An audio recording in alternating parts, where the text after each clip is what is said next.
If you keep ruining good things right when they finally start going well, nothing is wrong with you. Your brain is protecting you from the one thing it fears more than pain. That is not an excuse. It is a mechanism.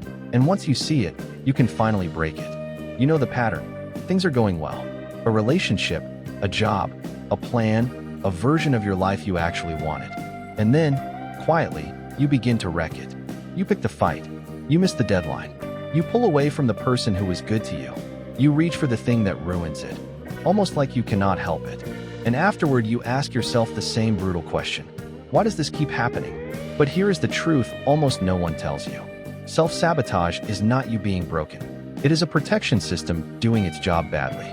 By the end of this video, you will understand exactly why you do it and how to finally stop. Start with the discovery that cracked this open.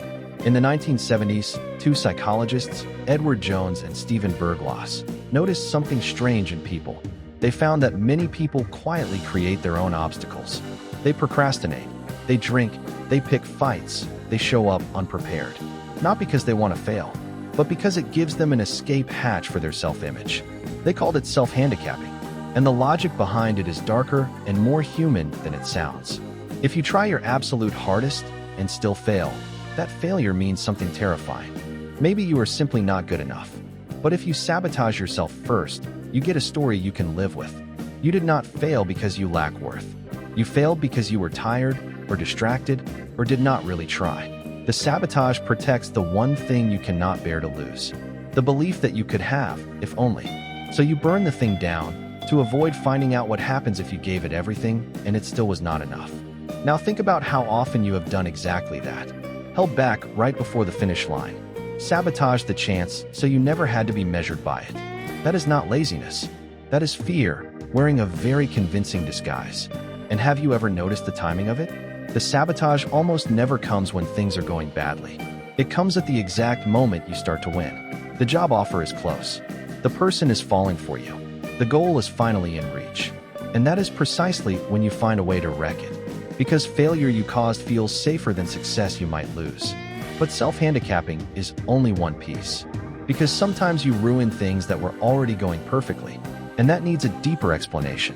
There is a concept described by the psychologist Gay Hendricks called the upper limit problem. The idea is that every person has an internal thermostat, a hidden setting for how much success, love, and happiness they believe they are allowed to have. When life rises above that setting, it does not feel like joy. It feels like danger. And your mind, without asking you, quietly finds a way to bring you back down to what feels familiar. You get the relationship you wanted, and suddenly you feel suffocated and start pushing them away. You reach the goal you chased, and out of nowhere you feel restless and blow it up. It is not that you do not want good things. It is that good things push you past your thermostat, and your brain treats that as a threat to survive. Have you ever gotten everything you asked for, and then felt a strange, quiet urge to burn it down? That is not ingratitude. That is not stupidity. That is your thermostat kicking in to cool your whole life back down to the temperature you are used to. So it drags you back to the temperature it knows. Even when that temperature is misery, think about how backwards that is. A part of you is working hard every single day to keep your life exactly as good as it has always been. No better. Not because you are weak, but because your brain confuses familiar with safe. And this reveals the strangest truth about the human brain. Your brain does not actually want you to be happy. Your brain wants you to be safe. And to your brain, safe means familiar. For hundreds of thousands of years, the familiar is what kept your ancestors alive. The known cave, the known tribe, the known path. Anything new and unpredictable could mean death. To your ancestors, the unknown was the single most dangerous thing in the world. And that wiring did not disappear when the danger did. It is still quietly running the show today. So your brain evolved a powerful bias. Whatever is familiar is safe, and whatever is unfamiliar is a threat. Here's the problem. If your familiar is struggle, loneliness, or chaos, then peace itself starts to feel unsafe. Success becomes the unfamiliar thing your brain is wired to reject. So it protects you from it, the only way it knows how. By pulling you back to the misery it recognizes. If your chest is getting a little tight right now, that is a good sign. It means you are seeing the pattern for the first time. If this is putting words to something you have felt your whole life, subscribe and stay with it. New video every single day. Your patterns are finally getting an explanation. Now for the deepest layer of all, your core beliefs. Deep underneath your goals sits a quiet story about who you are and what you deserve. And most people never chose that story. It was written into them long ago, by a childhood, by words that were said, by moments they were too young to understand. If that hidden story says you are unworthy, or unlovable, or destined to fail, then something dangerous happens whenever life gets good. A good thing arrives, and it clashes with the story. Your mind cannot hold both at once. Either the good thing is a lie, or the story about you is wrong. And the story feels far more true than any fragile new happiness. Think about how unfair that really is. Your happiness has to fight for its life against a story you did not even write. A story handed to you by people and moments you never chose. So your brain resolves the conflict in the most tragic way possible. It destroys the good thing to keep the story intact. You do not sabotage because you hate yourself. You sabotage because deep down, you believe the misery is what matches you, and the good thing does not. And here is where it often begins. In childhood, the psychologists who study attachment found that the way you were cared for as a child becomes a blueprint for what love should feel like. If love came with chaos, or distance, or conditions, then calm and steady love can feel wrong as an adult. Almost boring, almost suspicious.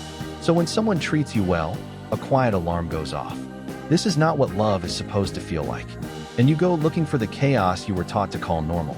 You are not choosing badly on purpose. You are running a map of love that someone handed you before you could even speak. So how do you break a system this old, this deep, this automatic? You do not fight it with willpower. Willpower loses to a survival program every time. You break it with awareness first. The moment you feel the urge to wreck a good thing, name it out loud. This is my thermostat. This is the old story. This is not the truth.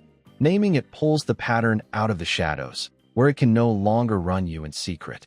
You cannot change a pattern you cannot see. But the instant you catch it happening, you have already broken half of its power. Because a sabotage you are aware of is a sabotage you can choose not to obey. Then comes the harder work. You have to let yourself feel good without acting on the panic. When the joy rises past your old setting and your brain screams danger, do nothing. Do not pick the fight. Do not send the message. Do not blow it up. Just sit inside the discomfort of something going well, and let your brain slowly learn that good is not the same as dangerous. It will feel wrong at first. That wrongness is not a warning. It is the old pattern breaking. Every time you do that, you raise the thermostat a single degree. You teach the oldest part of your brain a new definition of safe. And then there is one last piece, the one that changes everything. You have to start collecting evidence against the old story. Every time you keep a good thing, notice it. Every time someone treats you well and you do not run, mark it. Your brain built that old story from thousands of tiny moments. You rewrite it the exact same way, one new moment at a time. You are not trying to argue yourself out of it with words. You are showing your nervous system living proof. Proof that good things can happen to you and actually stay. Do that enough times, and something quietly shifts. The old alarm still rings, but it gets quieter. And one day you realize you did not blow it up. Slowly, the thing you used to destroy becomes the thing you can finally keep. So here's where this leaves you. The next time you feel that quiet urge to ruin something good, stop. That urge is not proof that you are broken. It is an ancient alarm, misfiring, trying to drag you back to a version of your life you have already outgrown. You were never sabotaging your future. You were protecting an old story that was never even true. That story kept you small, because small once kept you safe. But you are not that child anymore. You are not the fragile version who needed protecting. You already survived the very thing that story is still so afraid of. And you are still here. And the moment you see that clearly, you get to do something you were never able to do before. You get to let the good things stay. If you enjoyed this video, please consider subscribing. A new video goes up on this channel every single day. It would mean everything to have you here.